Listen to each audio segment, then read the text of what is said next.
So we're going to start in the book of Malachi, chapter 3, verse 6, because God will come through time and time again, time and time again. Malachi chapter 3, verse 6. It says, "For I am the Lord, I change not." And that's just the first part of scripture. "For I am the Lord, I change not." And I would just, when I was reading that, it's like, he doesn't. And that's the awesome thing, is that when you need him, you can always refer back to what he's done for you before. You don't have to be in situations that are hard against you and say, well, wow, this is where I'm at. You can go back and say, okay, he done this before, he can do it again. And then not only the fact that, not even looking at your lifestyle, you can look at someone else's life and say, if he did it for them, he can do it for me. Even if he hasn't done it for you before, he can do it for you, because he says he has no preference of person. What he done for you, he can do for me. What he done for me, he can do for you. And that's the awesome thing about testimonies, because a testimony, you say, okay, they blessed you in that situation. Then if something like that arises in your life, you can say, but they done it for Odessa. He can do it for me too, because he doesn't love Odessa more than he loves me. So he can do it for me too. And then the thing about it, when you're standing like that, then you just got to stand on the word and believe he can come through. You can't let that doubt steps in, because a lot of time I believe it's the doubt and the unbelief that doesn't allow it to come through. Like for me, even like I said, for the baby, I just had to trust and believe that even though I couldn't get to the store, and even though there was no one there to help me, I had God. And there's times you have to know that it doesn't matter that people don't come through, they don't do what they said, or they can't help you, because sometimes people just can't do it. God can. And that's why I just find it's better to just put all of our faith and our trust in God, not in man. Just put your faith and your trust in God, because God is the one that can always come through. And he sees all and he knows all. And that touches my heart, and it allows me to be strong and just to stand when it seems like at times, like where I go from here is like, it don't matter, God's got me. It doesn't matter. And we just have to know that God can do anything and all things. And then if we go to Numbers, just some encouraging things of knowing that he can constantly come through over and over again. If we go to the book of Numbers, chapter 23.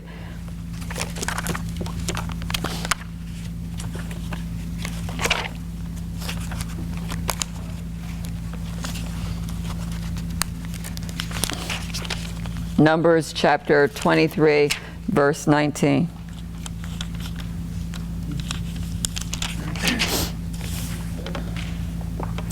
God is not a man that he should lie, neither the Son of Man that he should repent. Has he said, and shall he not do it? Or has he spoken, and shall he not make it good? Amen. And even in that, everything that his word says is true. Yes. God cannot lie to us. Whatever he says can happen. If he says it's going to happen, it's going to happen. And we can stand on his word. And that's the awesome thing, that we don't have to deal with so many things that hit us in this world that we're in, because we're in a wicked, evil world.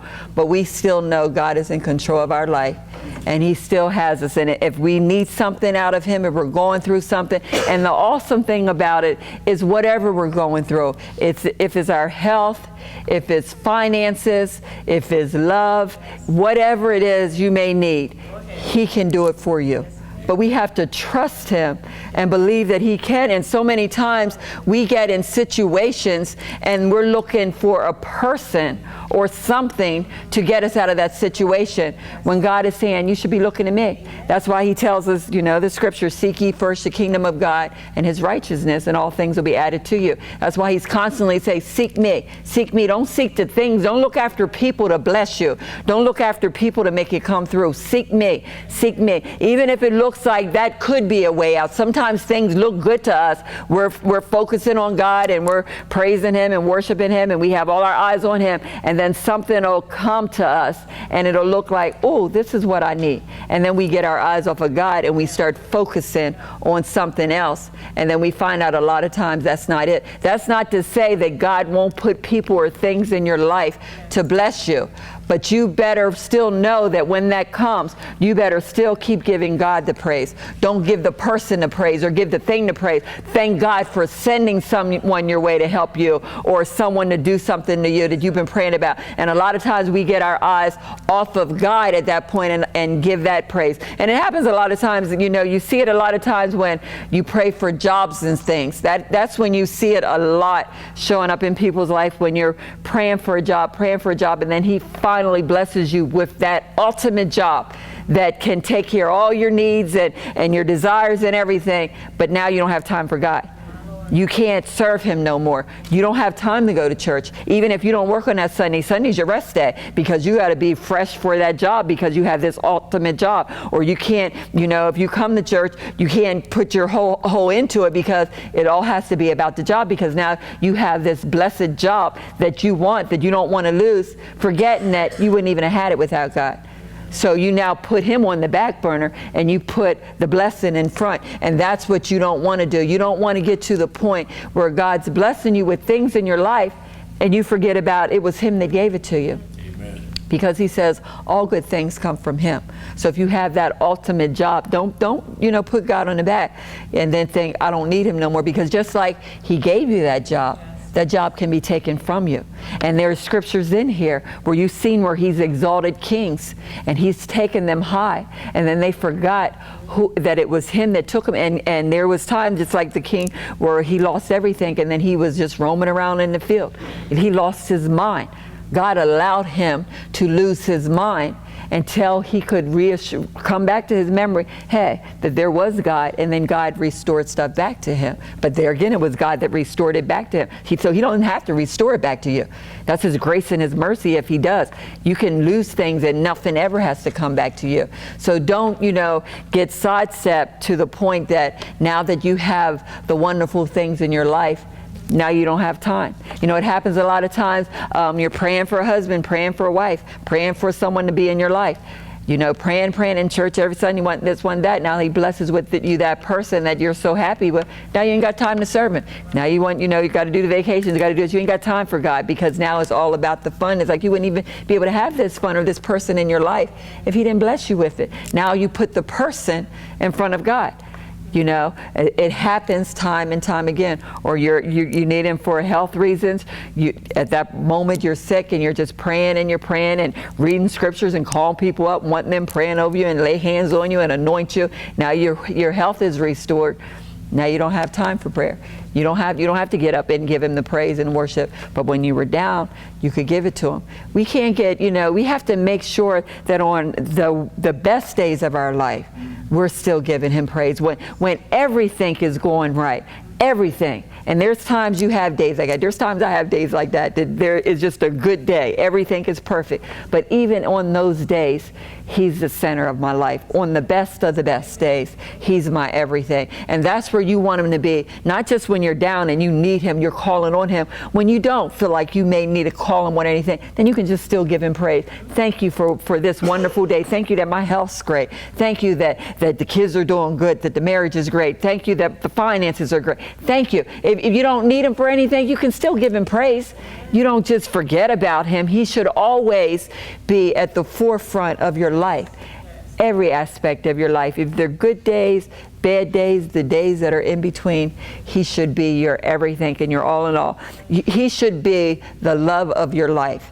And if He's the love of your life, because whatever means the most to you, that's what you think about it the most. Whatever it is, whatever you get up, you're thinking about and concerned about, that's what's consuming the most of your time. And it should be God. He should be that person that's constantly roaming around in your head. And it should be What can I do to please you? How can I live more for you? How can I be more about you? No matter what you're going through, because whatever you're going through, it should be him you're reaching for and not for something else, not the business or the job or the love or whatever it is. It should be reaching to God, knowing that he's the one that can do it. Because in reality, and I've said it before, if he can't do it, nobody else can do it anyway. If God can't do it, no, I don't care what people say, what they think they're doing. If God cannot do it, no one else can do it, or they're not going to do it, right? God's the only one that does everything perfect. People will do things for you, but there's sometimes glitches in it. They'll do as much as they can, but there's like, this was great, but I'm going to have to do this or do that. It's not exactly, but I thank you for what you've done. But it's not always perfect. But with God, when he steps in and he does something, it's always exactly as it should be, because he's the only perfect thing that can do things exactly as we need to do. So we need to keep our eyes focusing on him, knowing that no matter what we're going through in our life, he can always turn it around, because he says all things work together to the good for those that love God and are called according to his purpose. Amen. Not your purpose, not what you want, but his purpose. He can turn anything around in your life and turn it around for the good. Anything, no matter how hard it may seem at that moment. And we know at times when we're actually in the midst of the storm, it's like, man, this is really, really hard. But if you just hold on to him and keep the faith, when it all blows through and settle down, he can turn it around for your good. He can turn it around for your good. And sometimes storms have to come through so he can just remove things from your life. Sometimes he has to blow things out of your life, things that you've been holding on too tight. And it's like, they're not good for you. That's not good for you. But I'm going to do this and I'm going to remove it from you. And when he removes everything, sometimes you need a fresh start in your life. Sometimes you need fresh friends. Sometimes you need a new environment to be in. And we ourselves are so used to the comfort zone that we won't move. We'll stand right in the midst of something. And God will say, I'm going to remove it from you. You see some people that are in abusive relationships and they just stay there because they feel like, but I got somebody in my life. I'd rather have a person in my life that's abusive to me than to have nobody at all in my life. You see people, and there's sometimes, and I'm not saying in all situations, because some people in abuse situations and they don't know how to get out. They want to get out. There's different things, but I'm saying people that can walk away. There are some people that will tell you, but he's, all in all, he got this and that, but he's somebody that I can do something with. It's like we settle for less because we think this is all that can take place in our life. And God's saying we don't have to settle for less for him. We're serving an awesome God. We need to know what our value is. God created me. I'm a king's kid. I'm all that and so much more. And the thing about it is, it doesn't matter that nobody else sees that in me. If they don't see that I'm a king's kid, it don't matter if you believe I'm a king's kid or not. As long as I know I'm a king's kid, as long as I know who my father is, as long as I know who I'm serving, it doesn't matter that anybody else don't believe that. As long as I know who my father is, and as long as I know and I'm staying faithful to him and I know what he's doing for me, that's all that matters. We have to know what our value is and how God looks at us. When God looks at me, what does he say? When God looks at you, what does he say? I mean, he created you. He did. Doesn't matter how anybody else sees you. How does God sees you? He sees beauty in you. He sees good in you. When you're serving him and you're doing the best for him, he knows that what he has, the plans he has for you. And when he looks at you, he says, I have great things in store for you. Just hold on to me. But we ourselves, we let go. He never lets go of us. We let go because he doesn't move quick enough in our life at times. That's why we have to have patience, because patience is of God. We have to let him do with our life as he chooses to do. And if we let him do with us as he wants to do, we're going to see when it's all said and done, the victory is going to be ours.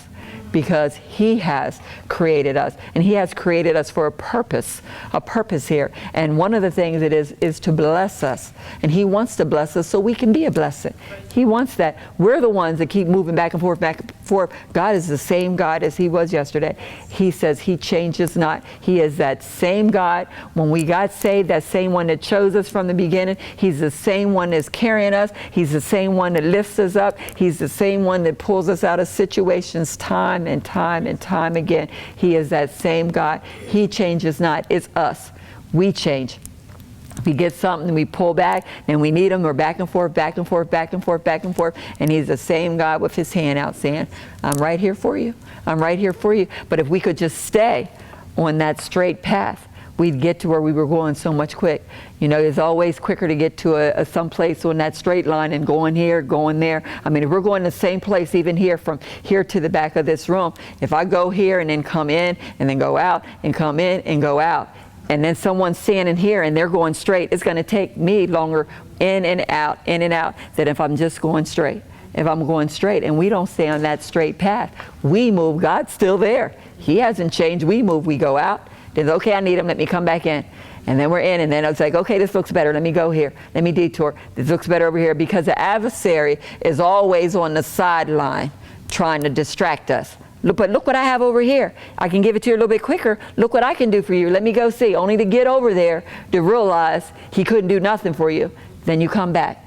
And then you're going on, and then adversary's right there again to distract you. And then we're over there. We get over on the sideline realizing it's not what we need. It can't do enough.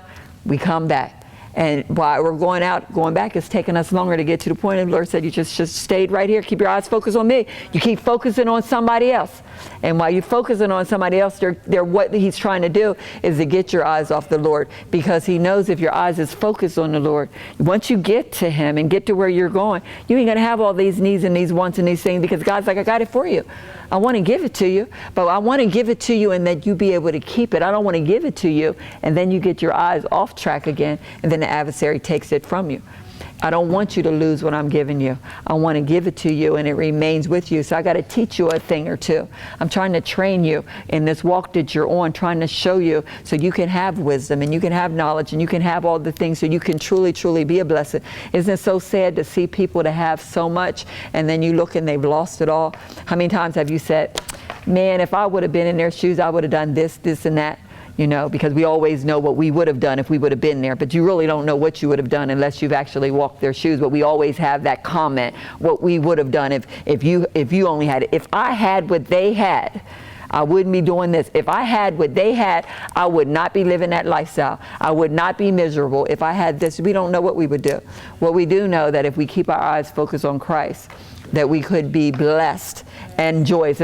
I mean, like I've said, is if you have $1 billion and you're miserable and you don't have nobody to love you, or your health ain't good, it don't make no difference.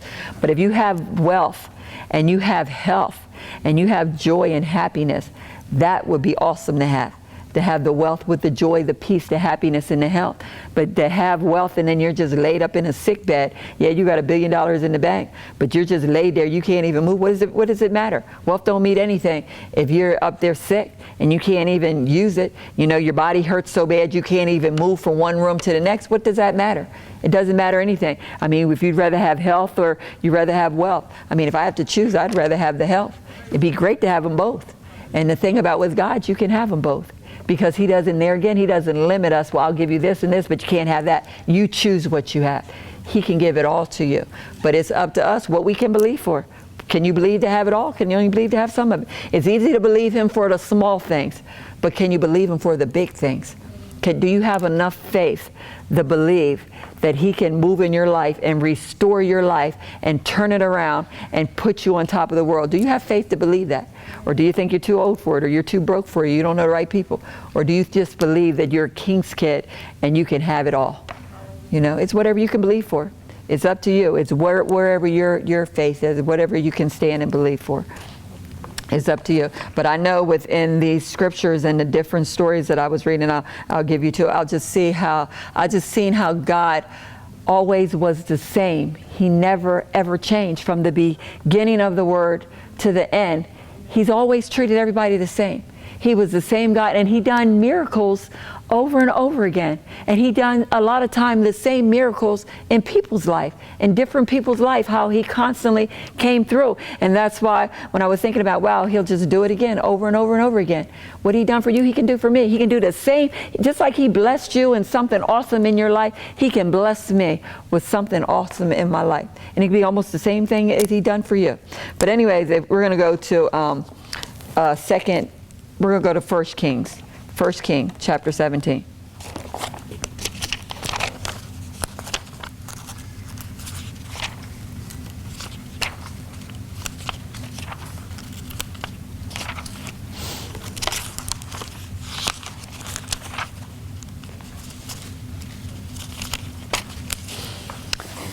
2 Kings chapter 4.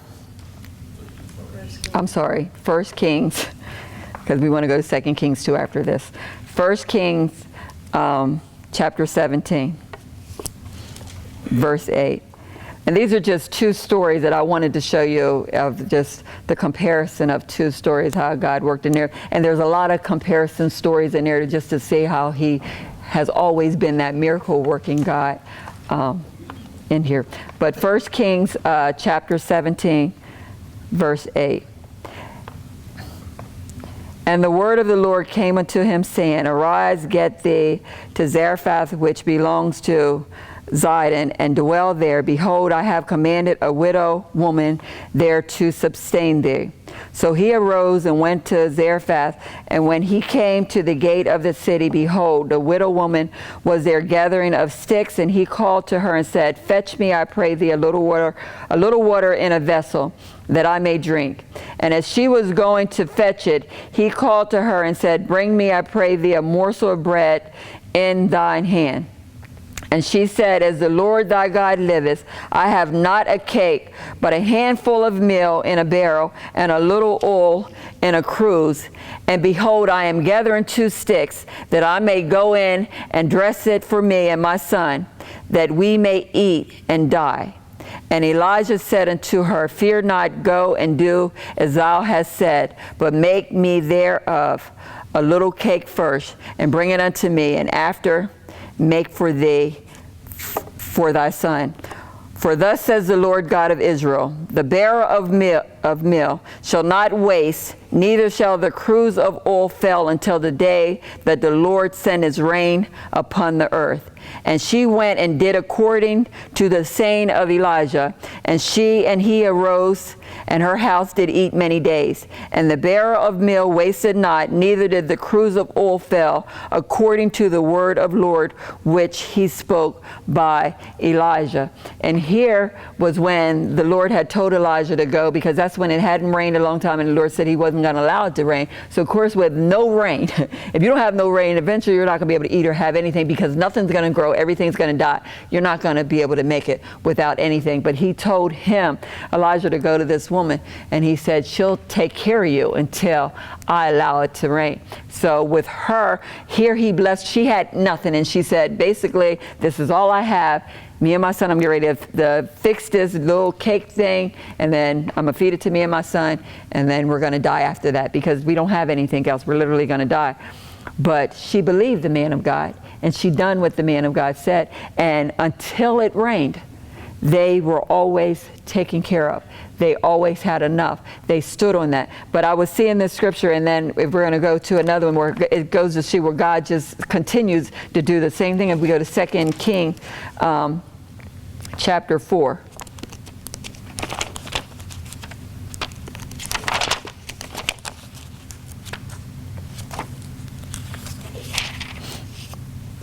Second Kings chapter 4. And we're going to start at verse 1.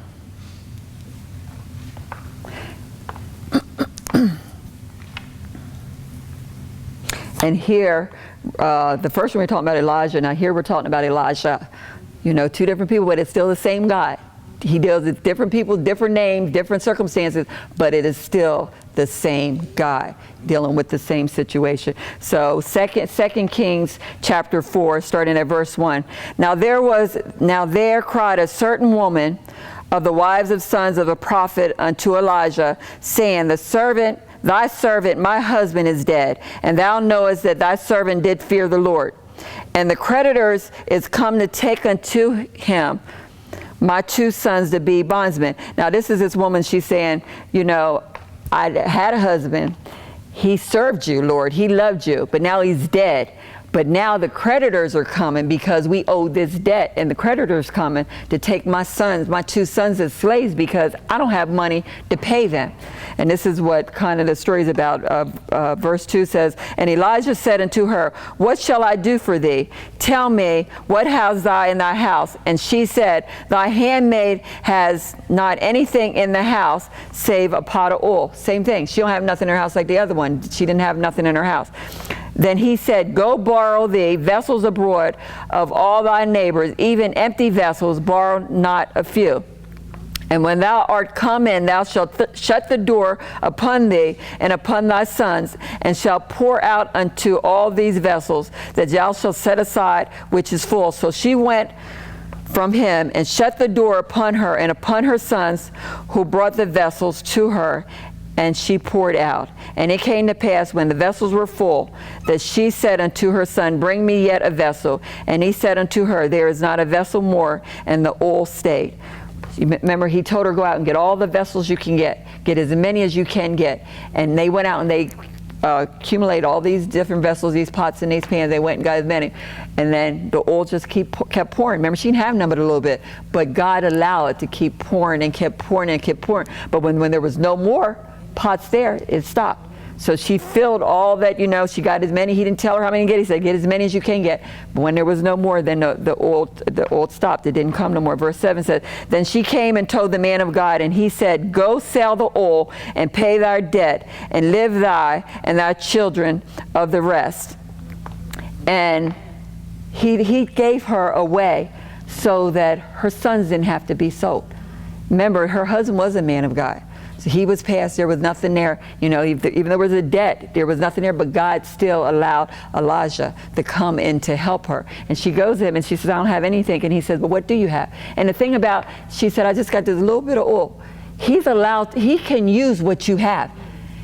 She had nothing but that, but God could use what she had. And he blessed her with what she had, not with what somebody else had. He said, what do you have? And this is what she had. Little bit of oil, and he turned it around. He said, go out and borrow these vessels. But with the little oil that you had, he blessed the little that she had, and he allowed it to flow and to flow and to flow enough that she could go out and pay the debt that was due that her sons wasn't. And in the same one, the first story, she had nothing. He said, what do you have? I don't have anything but these 2 sticks and a little bit of this. And he said, well, take care of me first. Take care of me first, and then an overflow would come. Still and all. But she had to give to the man of God first. He said, give me a little piece first. And she did. She could have said, no, I'm giving to my son and me. This is all I have. I'm not giving to you. What do we do so many times? I'm not giving this stranger down the street. I'm not giving this. I'm taking care of me and mine. I'm taking care of me and mine. But taking care of you and yours is not enough. You have to sometimes reach out and give to somebody else. And because the Bible says it's better to give to receive. And you have to give in order for something to come back. You have to give. You have to do something, and you have to put God first. You have to put him first in everything. But with both of these stories, you saw how God was able to do it. If he did it for her, he could do it again for the other lady. He can do it time and time again. And then you see the same story where God shows up. Where does he show up again? With the same stories. When they had nothing. With the 2 fish and a loaf of bread. Same thing. He done the same thing. When he says, go out and feed all the people. What did he tell them? He said, well, how am I going to feed them? I don't have anything to feed them. He says, tell them all to sit down. What do we have? He asks us again, what do we have? Not what does somebody else have? What do you have? And each time is, what do you have? It's easy to look where somebody else is. You can say, yeah, I can go over and get this money from this billionaire. This millionaire goes next door to the neighbor's house, or I can go to my friend's house. Yes, you can look around and you can see where people have so much more. But God said, don't worry about what they have. What do you have? I can bless what you have. And that's where he wants us to be. Look inside of ourselves. Seek God. Don't be looking around what other people have to bless you. What do you have? I can bless you where you are with your own needs, your own wants. And each situation, he asks them, what do you have? They say, I don't have nothing. I only have this. How many times God gives you a dream or a vision and we say, but I don't have it. This is all I have. He didn't ask you what you had. He's telling you what you can do.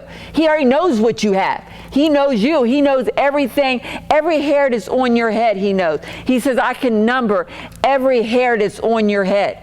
Each and every day. You've combed your hair, and the hairbrush, you have so many that fell out. But I know how many you have today. I know how many you had yesterday, and I know how many you have today. He says, I know. He knows you. He doesn't need you to look into other people to bless you. He says, I can bless you all by myself. What do you have that I can use? So you need to look within inside of yourself. What do you have that you can bless somebody else with? What do you have that you can give somebody? You mean to tell me you don't have anything that you can give anybody nothing? A pair of shoes, maybe a dress, you know, something, anything. There's nothing. You are that broken, you're that out that you can't give anybody anything. And if you can't find anything that you can be a blessing to somebody else, then you won't have anything. Because he can bless you with what you have. He can bless you with what you have. God can turn your world around with what you have. He's still the same God. He can do it again, time and time again. He can do it again, over and over and over again. You can read the different stories and the different things, how he can do it over and over again. Just like he parted the sea. How many times did he part the sea? He done it twice in there, that they could walk on dry land. He didn't do it one time, he done it twice. 2 times he done it for them to get through the next level. It's not like, oh, he done it back then, he can't do it again. He can do it again. This day, he can do it again. He can turn your world around this day. He was a miracle worker back then, and he's a miracle worker today. He is the same God that he was yesterday. He's the same God today. He just needs vessels that he can use, and he only needs one person to do it. He doesn't need thousands of people to do it. When you see, when he worked and he done miracles, he used one person that he talked to. One person. He only needs somebody to stay faithful to him, that can trust him and know that he is the God that he says he is. He needs one person, one vessel that he can do, and it doesn't matter where you came from. It doesn't matter what you done. You look at Moses. Moses killed a man. He wasn't always faithful. He done things, but he still could use him. He could still use him. He's still the same God today. He's saying, I'm the same God. I can do it again, over and over again. The miracle I did for you, I can do for you. Okay, you don't have food, I can replenish your household. And just like I can replenish your household, you don't have food this day, I can replenish your household too. I can do the same day, the same thing, but the little bit of oil you had in your household and the little bit of oil you had in this house. Okay, you don't have oil, you only have a broomstick, I can bless you with the broomstick. I can do you. I mean, with Moses, what did he do? With the same thing, use the rod to turn it in. He used what he had. He didn't tell him to go to somebody else's house to use what he had. It was his rod that he used and made the miracles. He didn't use somebody else. We always think we need somebody else's stuff to bless us. We have more than enough of what we have to be blessed. We just have to know, God, I have enough through you. I'm okay through you. He can use you. And the stuff you have, he can use it. He can turn it in a miracle. Where you see it's a nothing, he said, but I can replenish that. You could have something valuable in your house you don't even know, that he could say, go out and sell it. And you're like, I ain't selling, I ain't giving away, only for you to go there and they say, you know, this is worth, you know how many times people have cleared out people's garage and stuff, and they say, I had this in my garage all this time, and it's worth $1 million and some dollars. You ever read stories like that? I read different ones that they say, something that they had, value that they had with them all that time, they didn't even know, something that's valuable. But you never know, because you don't want to touch nothing, want to get rid of nothing, don't want to move nothing. It's like, nope, what I have is mine, it's all mine. But what you have is not enough. And God's saying, you got to get to a point, you got to give, let some things go. Trust me. Trust me, and I can turn your world around. And that's where, you know, and like I said, you know, it just came to me because so many times I pray to God about things and he comes through. And like I said, with my grandbaby, it just refreshed my memory and my thought that he's there. Why do you have to need somebody to watch her or go to the store for you and do this and that when you have that same God right now? You can trust him. Get on your knees and ask him, and he can do it. He can do it without these remedies in the store, without someone coming to do. He can do it. And when he came through for me with her, it's just like, wow, he does it time and time and time again. He does it again and again and again and again. And then you read the stories and say, yes, he's the same God. He did it again, over and over again. He'll do it again. He'll do it again just like he done it for him. He can do it for you. We just have to trust and know that what you have is more than enough. He can bless you. He can turn your world around. And he can do it again for you. Praise God.